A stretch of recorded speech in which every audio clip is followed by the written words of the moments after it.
Muito bom dia, prezadas autoridades civis, eclesiásticas, acadêmicas, senhoras e senhores, irmãs e irmãos. Eu recebi como uma grande honra o convite para falar nesse momento tão significativo sobre a reforma e os seus 500 anos, a celebração daqui a 500 dias. E o pedido é que eu fale 15 minutos. E o relógio está aqui do lado. Com isso está posta desde saída uma questão crucial. O que é mais apropriado nesses 15 minutos? Falar de 500 anos ou falar dos próximos 500 dias? Com isso, se impõe uma questão do tempo. 15 minutos, 500 dias, 500 anos. Mas não é só a questão do tempo. Nós temos que considerar também o espaço. Esse espaço aqui onde nós estamos, o chamado Marco Zero da Rota Romântica. Nós estamos quase às margens do Rio dos Sinos. Nós estamos praticamente no acostamento da BR-116. E bem perto daqui estão os trilhos da Via Férrea. No Rio dos Sinos, no início do século XIX, aportavam os veleiros. Em 1824, 39 luteranos chegaram aqui e aportaram.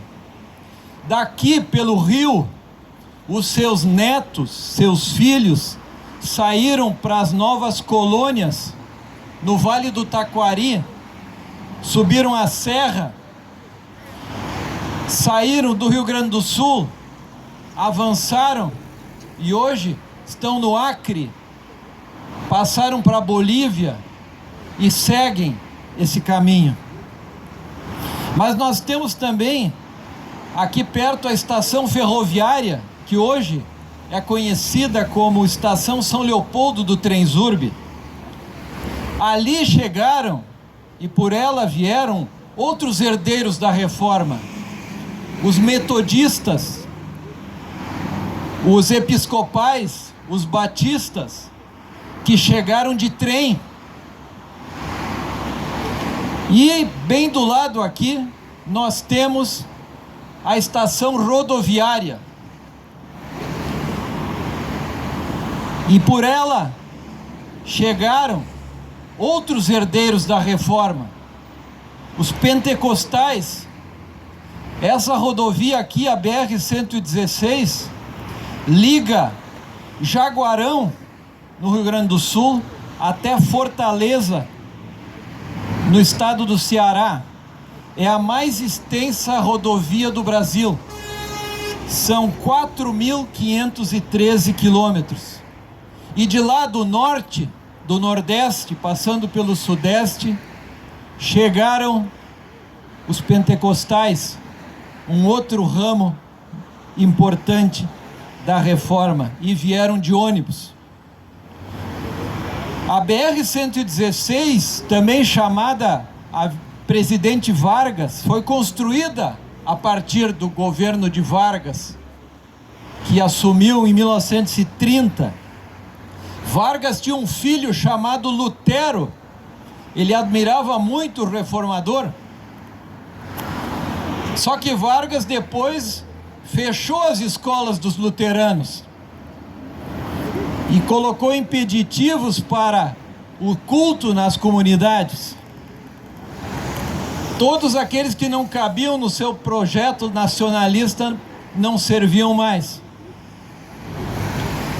Mais ou menos na metade desse trajeto da BR-116, no estado do Rio de Janeiro, no litoral, nós vamos ter Na metade do século XVI, quando se dá o movimento da Reforma, talvez pela primeira vez, palavras ligadas a esse movimento pronunciadas. Palavras do próprio Martinho Lutero. E essas palavras tiveram um grande efeito naquela ocasião. Elas salvaram a pele de um alemão aventureiro e impediram a realização de um churrasco. Hans Staden foi o primeiro a trazer as palavras da Reforma e de Lutero para os tupinambás. Ele escreveu um livro chamado Verdadeira História e Descrição de uma Terra de Gente Selvagem, Nu, Raivosa e Antropófaga no Novo Mundo. E ali ele escreve o seguinte: conduziram-me ao francês. Os franceses estavam disputando o litoral do Rio de Janeiro com os portugueses e tinham se aliado aos tupinambás.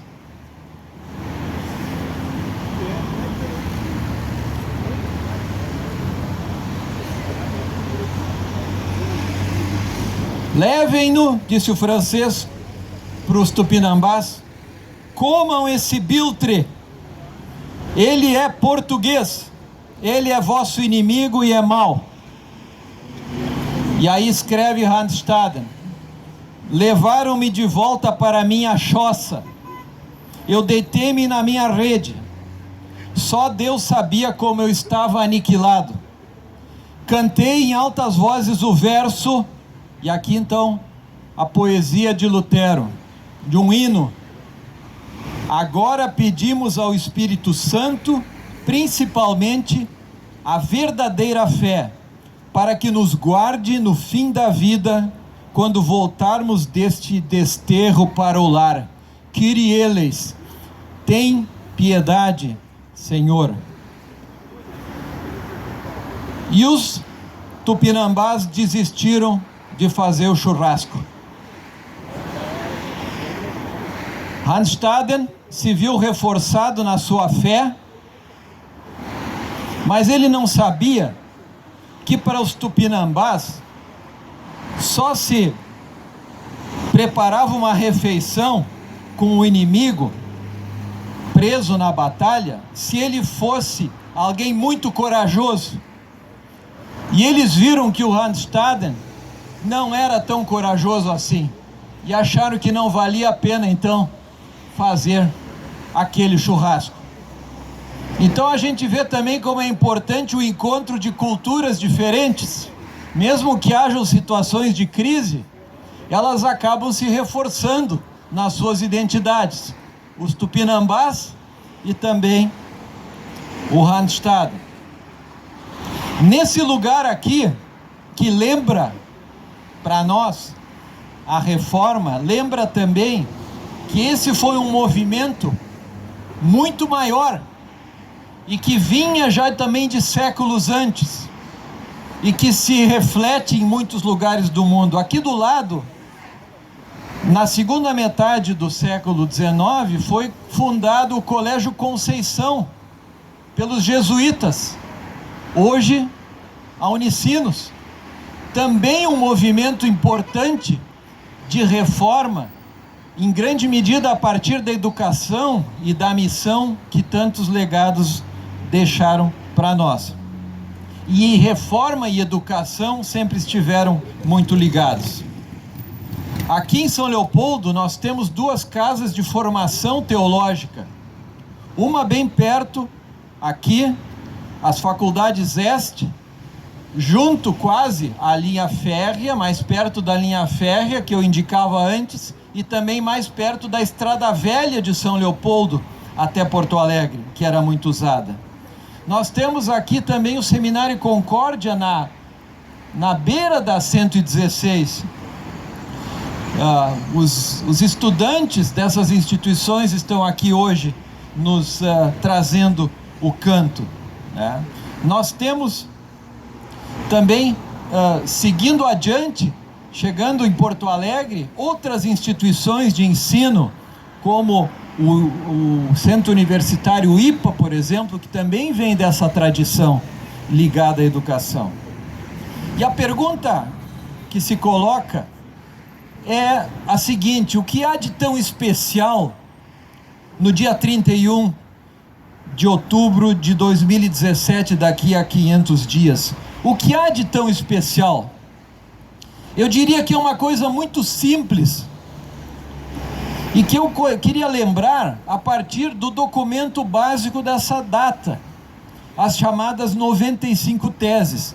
Do que falam as 95 teses?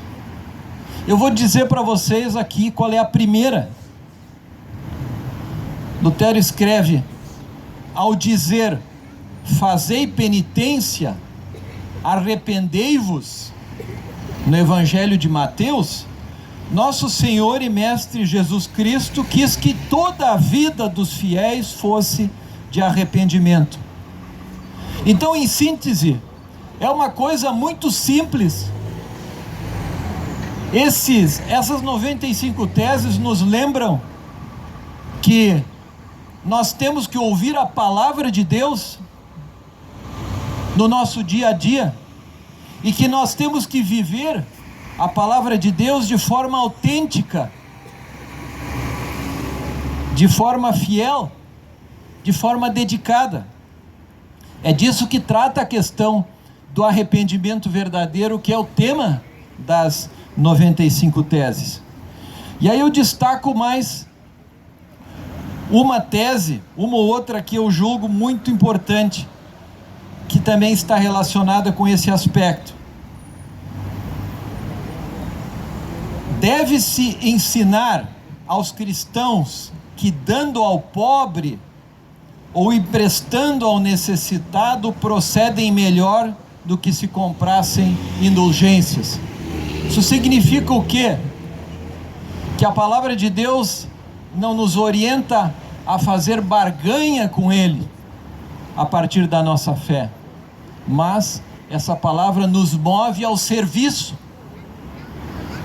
E há muito serviço a fazer, e isso a gente pode observar também aqui no nosso entorno.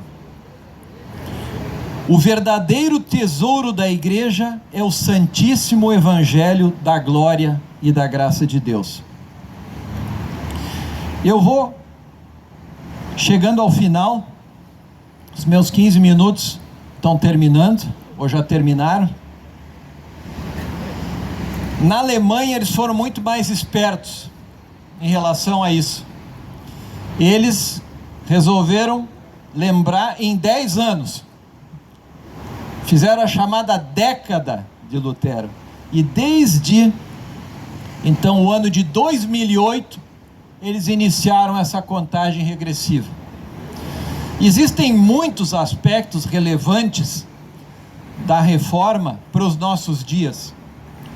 E eu vou só lembrar alguns desses temas que foram tratados nesses 10 anos para chamar a atenção disso. O tema da confissão, ou seja, de prestar contas dessa fé ao mundo. O tema da educação, o tema da liberdade. A partir da fé e da minha consciência, eu sou livre do mundo, mas ao mesmo tempo eu estou livre para o mundo. A questão da música, o tema da tolerância, a questão da política, a Bíblia e a imagem. E agora em 2016, e aí eu quero finalizar com essa parte, o tema do único mundo. O único mundo, não o primeiro mundo, o segundo mundo, que até já quase não existe mais, um terceiro ou um quarto mundo, mas o único mundo. A reforma, como disse Martin Jung, é uma cidadã do mundo. E não tem como ser diferente. Para os reformadores, se tratava em primeira linha de apontar para Cristo.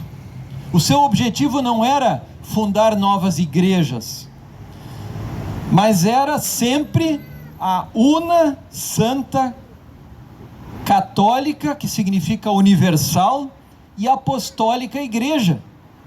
E esse horizonte ecumênico dos reformadores, ele se estende também para os horizontes geográficos e culturais.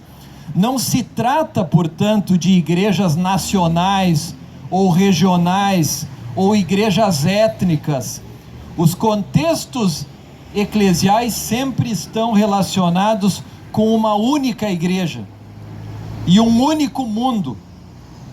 E esse único mundo é o ponto de referência para a celebração dos 500 anos da Reforma. E esse único mundo também é a referência para o nosso impulso ético, porque o único mundo está ameaçado pela injustiça que clama aos céus, pela guerra, pela violência, pela intolerância e por um empreender econômico que muitas vezes é altamente destrutivo.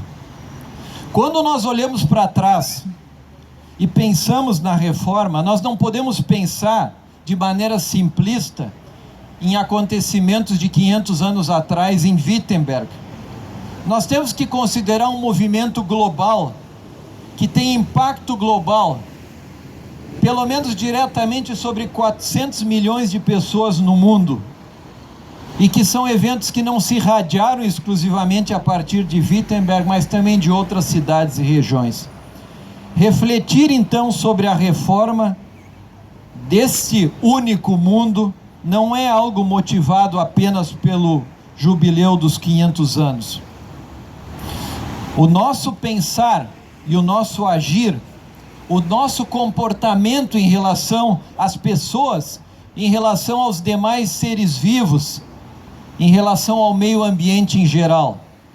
Ouvir o Evangelho do Antigo e do Novo Testamento, que é um pressuposto da Reforma, leva à autocrítica em relação ao nosso agir. E nesse sentido, a Reforma não é um acontecimento já concluído, mas a Reforma se impõe como uma tarefa permanente. Muito obrigado.